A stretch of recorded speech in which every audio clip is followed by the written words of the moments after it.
Well, during the pandemic, all of us did a pretty good job of paying down our credit card debt. But last year, the old habits were back, and now credit card debt in this country has hit a record $1.3 trillion.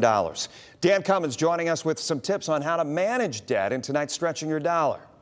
That credit card debt you mentioned, that's close to a staggering $11,000 per household. Let that sink in. Inflation has not helped, as many of us had to use credit cards to even put food on the table. That's caused a real long-term problem.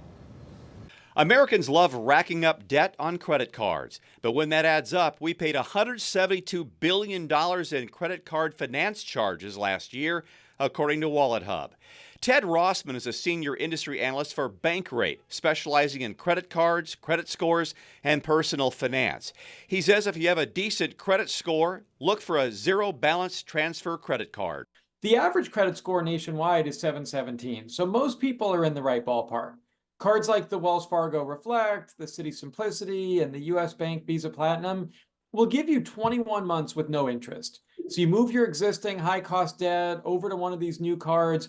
Really focus on paying your debt down during that promotional period. Maybe don't add any new purchases, just divide what you owe by the number of months in your 0% term. Try to stick to it. That's a great way to get out of debt relatively quickly at the lowest possible cost. If that's not an option, you could do one of these other things. A personal loan for 6 to 7% can consolidate your debt.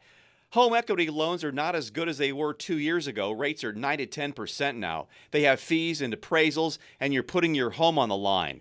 You can try nonprofit credit counseling. GreenPath or Money Management International can negotiate a lower rate for you over a 5-year period.